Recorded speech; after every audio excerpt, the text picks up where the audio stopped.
4 for the grand finals between Aurora Hunters and Onyx 9 Lives. They really need to exceed their limits para dito sa Aurora Hunters. They need to avoid that match point na pwedeng makuha ng Onyx 9 Lives kasi pwede itong magtuloy-tuloy. Sa agresibong lineup na meron sila, kailangan yung timing and precision para makuha yung mga bilisang pick-off before mangyari yung Netherrealm na gagamitin ni Sean.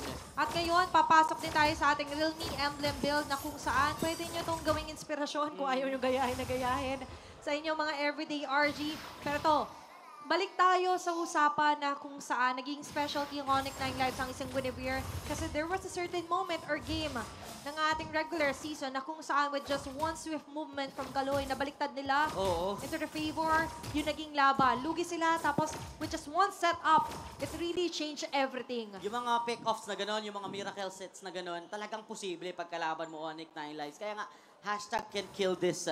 Itong ONL na to. Dahil nga meron silang mga baon na gano'n. Di lang sila basta lason sa pick. May lason din silang mga execution. At ngayon, sa pagbabalik nga natin for game number 4, we really do have to consider kung ano pa nga ba mga possible na mga mangyari. Biglaan agad sa may bandang midning na aksyon. Medyo nagkamutan lang doon. Expect natin mas agresibo yung Selena ni Escapo. Pero dahil nga sa tulong ni Kaloy, napuruhan nila ng mga Ghost Bursters sa itong si Escapo kahit papaano. Ang laking bagay. Yung iba hindi nila kinoconsider na masakit. Ang isa paramis pero masakit pala! Grabe yung tali at talon combination.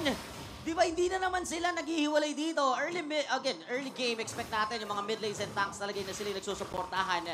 Pero to the point na magiging aggressive and gusto agad kumuha ng pick-off with the Paramis. Ganon, kagigil ang Onyx 9 Lives. At nakikita natin ngayon kung paano yung nagiging trend. Papasok to si Kaloy, pero out lang din. Laso sa may bandang harap. Lalush medyo malikot, mahirap yata hulihin to, tupi. Pero 4 na miyembro, sa 4 ang tapatan. Eye to eye na sila ngayon sa Turtle. Mata sa mata. Ang gustong mangyari dito, knock up again! Penalty zone counter! Ginamit yung shadow kill. Nandun na rin ang Netherrealm, pampagpag dito ng Onyx 9 Lives. Patay ang ninja! Nawala kagad si Lalush at si Manila Boy ay nadamay na rin. Namuna naman sa gitna si Kaloy. Nakatapak ng trap, tatalon ulit. At nabuhay at napatay pa nga si Escapo. 3 ang nadisgrasya ni Kane. Triple kill para sa Onyx 9 Lives. Netherrealm ang sagot. At si Sean ngayon na makaka-escape pa plus a turtle on the hands of Onyx 9 Lives. A boost onto the momentum, a boost onto the jungler. Imagine 3-0-1. 3 minuto pa lang yung tupi at babalikan natin ang mga pangyayari sa ating Maya Instant Replay.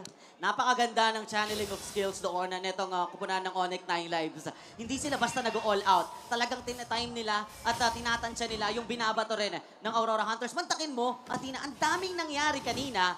Pero hindi namatay si Kaloy. Siya yung nagsimula ng gulo eh. Tsaka hindi ako makahinga kasi sabi ko, level 3 pa lang siya.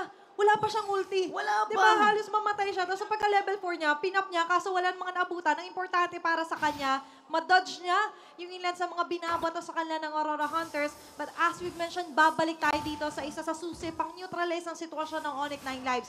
The Netherrealm for Sean.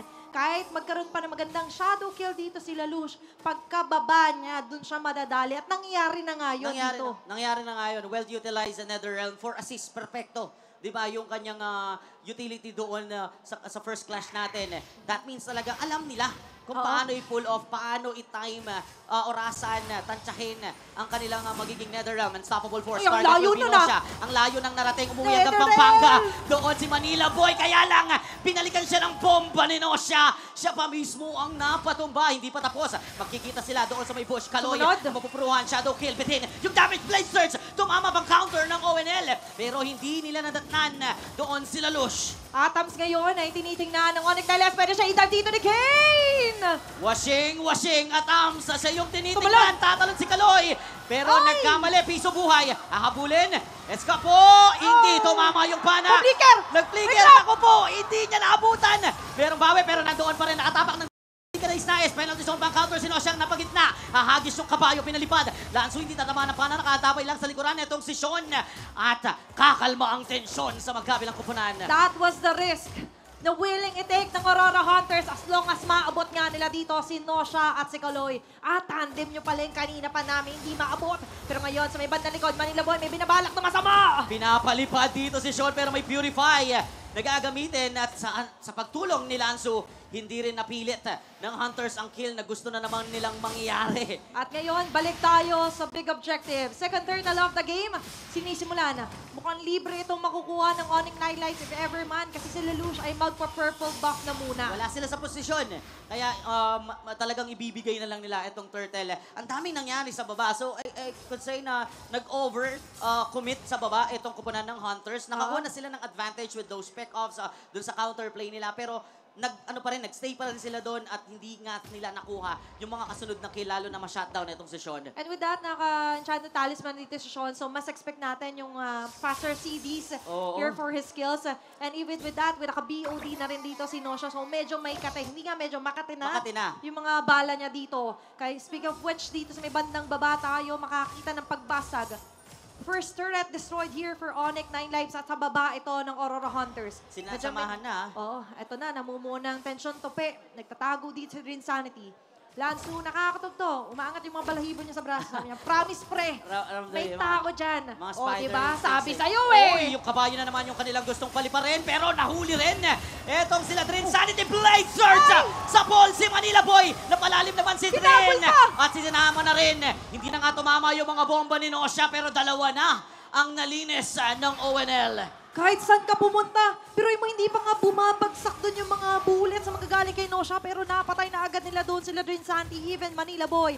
At ngayon, basag na naman ng Torre. Smooth transition here para sa Onyx 9 lives. Sa tingin ko, kailangan maging mapihikan muna dito ni Manila Boy. Magmula kanina, kabayo yung naahagis nila at sa sobrang agresibo ang lalim na napuntahan doon ni Kaloy.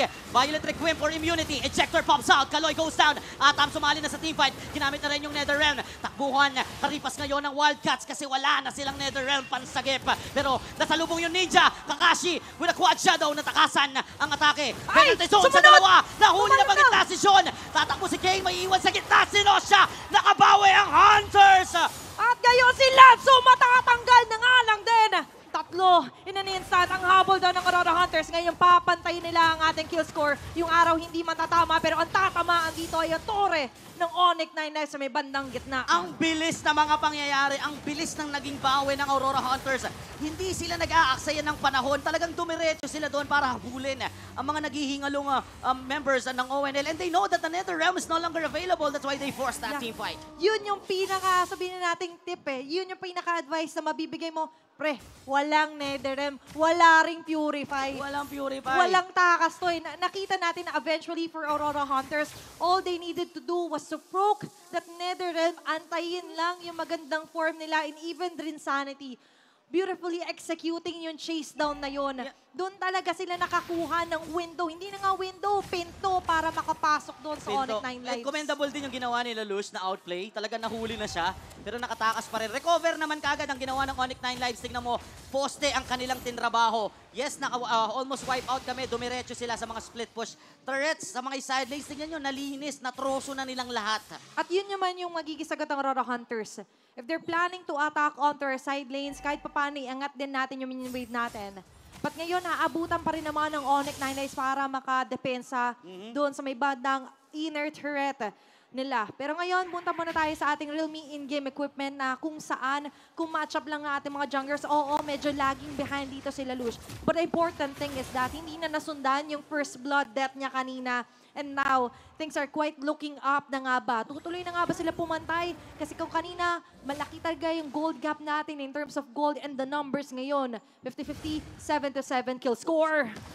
Medyo nakakuha na nga ng tapang itong Aurora Hunters, lalo na si Lelouch sa recovering ginawa nila. And si Atam sumasali na sa clash. Nakita mo kung gaano kabilis pinap ng kanyang Wave of the World yung NetherRealm na meron ng Onyx 9 lives. So that threat with the 203 Bruno, naandun pa rin kaya hindi pwedeng basta mag-engage na lang sila Kaloy kagaya ng ginawa nila kanina. At ngayon, kakakita ko, nag-Malefic Door na rin dito si Lelouch. So we could definitely expect the physical pen na natatama kahit si Lansu, humarap, at even si Kaloy. Kung kanina nahihirapan sila ngayon, nagigting na nga lang concealed play para kay Manila Boy. Tatamaan si Lansu. Pinalipad na naman ang kabayo pero agresibo din si Kaloy papasok. Unat. Here comes the Manila Boy again.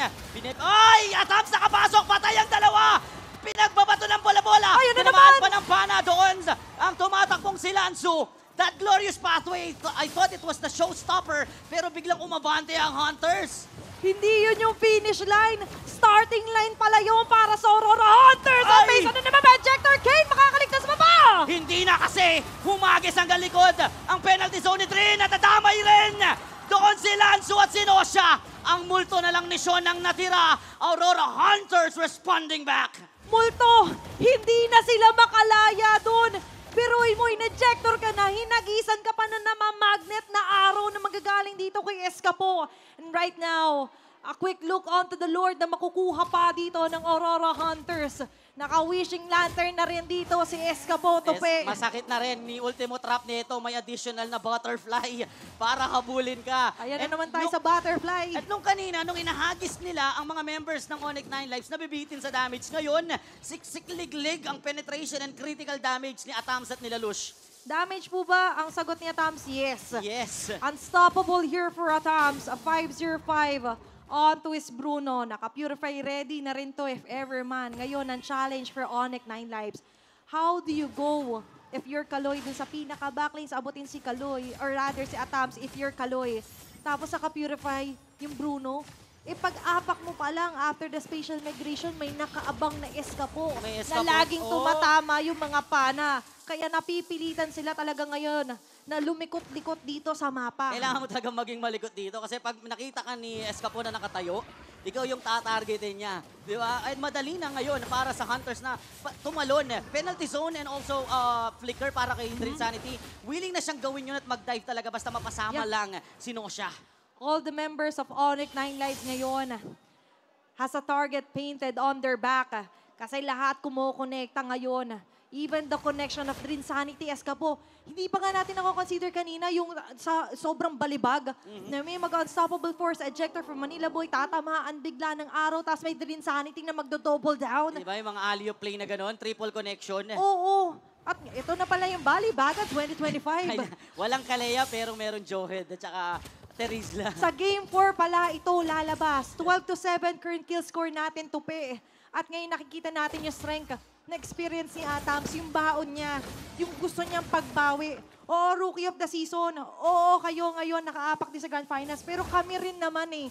At dala-dala namin yung mga aral na natutunan namin sa mga nakalaban natin. Regular season, play-ins man yan. At ngayon sa playoffs, they're here to stay. And they want another game win onto their hands. Ano nga bang kailangan mo pagkalaban mo Rookie of the Year? Experience. At doon dinaan yon ni Atams sa ngayon. 505 sa kanyang KDA, malinis pa rin na maglaro. Mantakin mo, hirap na hirap sila kanina.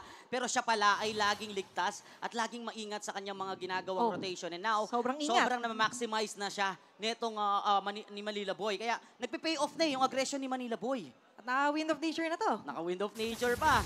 Okay? Ngayon, mas aasahan natin na somehow may ilang segundo pa si Atams. Yung frame Basil? ngayon na gagamitan, mamamaximize ba? Pero bago lahat, Ang ganda ng combo na yun, ha? hinga muna tayo ng maigi. Okay? Teka lang, may emo naman dito si Manila Boy, pero nakita nyo yung animation ng Bennett Strange. Ganon kabilis mag-react si Nosha sa atake ni Kaloy. Tiwala sila na Ano yung strengths niya with this hero, specific hero. At ngayon, di na natin kailangan pa-imaginin kasi babalik na tayo sa ating game number 4. may emo din pala si Trin, kaya buhay pa Ang rin si ikot ni Kaloy, Lulus. may iiwan. Meron pa siyang spatial migration. Unstoppable first sa may backline. Lumipad si Sean, patay si Manila Boy. Pero si Kaloy madadamay din. Ay! Naman din Sanity falling down. Double na naman kay Atams, triple. Kukumpletuhin na naman yata yung Savage, pero si Lalusyo nakakuha ng kill. Isa na lang ang natira sa mga musang. Si Kay ngayon nakahampas ng washing. Napatay si Escapo, pero may dalawa pa ring miyembro na natitira mula sa Hunters at dederecho tatawid sa taas. 4 para sa 3 na ating naging palitan doon. Inabutan ni Kane si Escapo. Pero minsan, aabot naman para sa depensa dito sila Sean. Pero yung mundag na maniac kill na naman dito ni Atams. Diba? Pero triple kill na naman tayo dyan. Nagpapaulan ng 3, Tupe. Perfecto pa rin, ay! Ay! 2v1! Ay, nabutan pa! Pinagbobola lang sila ni Atams. Grabe ka naman, mata! Grabe naman yung ginagawa niyang punishment dito sa Onyx 9 Lives, and because of the space he gave, Lalusha took the Lord easily and smoothly. Ito yung pambabola na hindi mo gustong maranasan. Diba? Pinagbabola sila to ni Atams ngayon, Ma'am Marcia. 5 miyembro ng Aurora Hunters ang buhay. 10 segundo para kay Sean. Kailangan dumepensa ng Onyx 9 lives. Despensang Marino, ito na may mga bomba para kay Nosha, depensahan ng kanilang base. Target na naman si Lanzo dito para paliparin. Sila Lush nagpupush sa may top penalty zone. Sa apat, may Netherrealm kagad para mabuhay sila pero patay yung kanilang Oyabak. Si Kaloy tatalon pero walang tatamaan. Patay naman si Trinsanity bilang casualty sa mga members ng Aurora Hunter. Shadow kill for Lalush. Piso buhay ni Sean. Buhay pa rin. Sila Lush, maabutan ba? Hindi tumama yung Evil Queller. Conceal play. Atras ang call nila Nosha. At nila Atam sa may backline. Nakatakas yung ninjang muli nila Lush. Hinihipan niya yung apoy eh. Naglalagablab.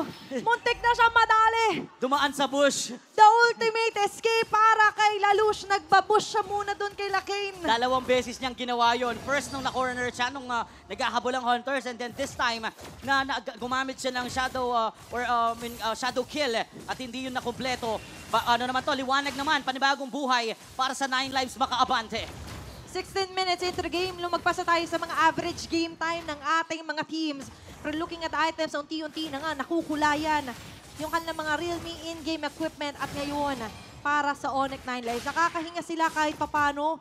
Nakakakaba na depensa yon Tope. Pero habang tumatagal, lalo nga lang din lumalaki yung lead na meron for Aurora Hunters. 6K gold lead, 18-12 on to kill score.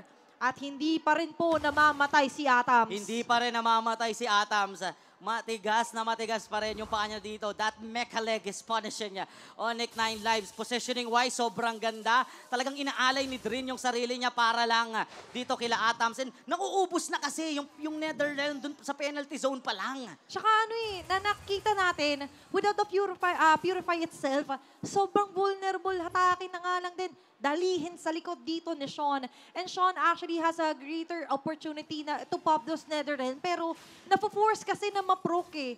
Karang it's or never. Sabihin man natin gusto niya or a bigger team fight gamitin yan.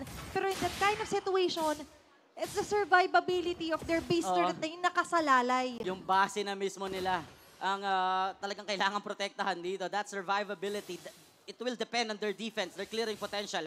Buti na lang talaga Beatrix yung gold nila. Buti na lang. Diba? Mabilis na natunaw yung mga minions sa Bennett's Rage, na Virus Passion, and then even the Suyu sa kanyang washing na Soul Sever is madali nilang natutunaw talaga ang mga minions, even the Lord earlier. But the problem is kung nga hindi ma-tempo yung Netherrealm or hindi available, tas masetapan na naman sila ng ganun ni Drin, tapos ang boxing eh. Tsaka nakikita natin ngayon, unti-unti naman nakakahabol si Kane. Yung base turret na natitira para Pwedeng sa Onyx i-rush 9 Lives. Pwedeng i-rush to ng Aurora Hunters if ever man. Will they take the Oy! safer road? Pero doon sa may pinakalikod. Grabe, muntik sundan hanggang Pampanga ni Manila Boy. Doon si Nosha pero nakapag-flicker out pa. Glorious Ito naman Pathway. ang Glorious Pathway. Kumagat naman doon. Atams! Atams ang napop na immortality. Lanzo falls down. Pero nabuhay pa ba si Atams? Hindi na siya nagtagal. Kane gets the kill. Pero na-trade siya doon. Doon nila Lucia. Nakita si Insanity humahampas. Pero lagpas tao. Ang damage na binibigay sa kanya ni Nosha. 2 ang tumumba sa magkabilang kampo. 2 sa 2. Pero ngayon, babalik pa ba si Escapo? Oy! Try to go for another kill. Yun na naman yung mga butterflies na humahabol pa ng damage. At ngayon para sa Onyx 9 Lives. Step by step, mako-consider natin na maganda yon na laban for them. Kasi ngayon, na-shutdown na nila si Atams. But remember, may part pa rin sa kanila na kailangan nilang balikan ng kanilang pinanggalingan yung base nila dahil butas nga ito. At tingnan mo yung naging palo sa gold. Nakahabol na sa ginto ang kupunan ng Onyx 9 lives dahil lang sa pagka-shutdown kay Atams. Ganun kalaki. Hefty bounty. Ang patong sa ulo netong ni Atams kaya naka-recover when it comes to items, probably ang Onyx 9 lives. And their execution earlier, nag-reset reload sila na hindi na malayan ng Aurora Hunters na hinihintay lang nilang muling magamit ang Glorious Pathway. You have to be very patient if you're Onyx 9 lives. Kasi sa ngayon, hindi rin sila pwede na basta sumagasa. Dahil nga baka merong miyembro ng Aurora Hunters na dumiretso, go for the backdoor play. At ngayon, yung Lord sinisimulan na nga dito ng Onyx 9 lives. 5 on 5. No distractions for both of our teams. Marami tayong naririnig na mga sigaw. Depensa man yan, opensa! Pinomba! Nirekta doon! si Drinsanity. Bang to, pero naglalaban talaga sila at papasok tayo inside the game. Diretso na agad sa matinding bakbakan. Nagamit ni Netherrealm na pwede sanang gamitin para pantakas pero humahabol pa rin ang kupunan ng Onyx 9 lives. Tumulon si Kaloy pero hindi tatama yung spatial migration. Makakatakas pang muli ang Aurora Hunters. Pero ngayon nakikita natin na Onyx 9 lives na yung humahawak ng control sa laban. Sinisimulan yung Lord.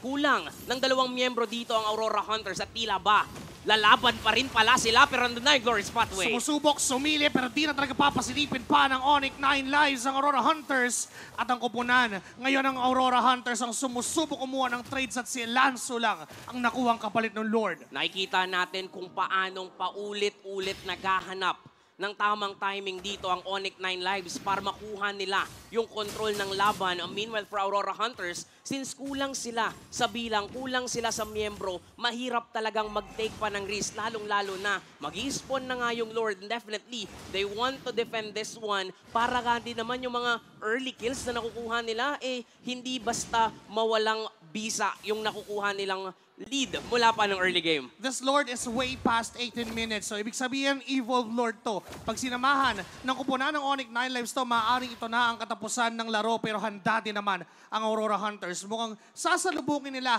yung Lord dun sa middle lane. Oo nga. Mukhang aantayin muna nila sa gitna. Kala mo kapamilya na nagagaling lang sa airport kung makasalubong. Ang kaso nga lang, kailangan pa rin nila maging maingat dito kasi ito na, sinasamahan na rin ng Onyx 9 lives at tila ba gusto rin nilang i-maximize to. Alam nila na makakatalon at makakahuli sila ngayon. Huli agad si Drinsanity na pwedeng panghuli sana ng Aurora Hunters. Ngayon 4-5. May kasama pang Lord. Ang Wildcats, dire-diretso lang. Walang balak na pagpreno. Isa pang talon at may Netherrealm. Nakasama pang salba. Pero tutuloy pa rin ang Si opensa Atams. ng Wildcats. Si Atams, tuloy lang sa pag-preheat na paggamit ng Wind of Nature. Pero tumumpa Immortality. ngayon, etong si Nosa, no more immortality at nakalmot pa nga ni Escapo. Yung kaninang pasulong ay ngayon ay paatras. Ang kaninang paatras ngayon ay pasulong. Aurora Hunters sumusubok na namang bumawi. Pero teka lang. Yung base! dahil ang Onyx 9 lives ngayon ay nahihirapan na may base. May minions. Match point para sa Wildcats. Isa na lang para sa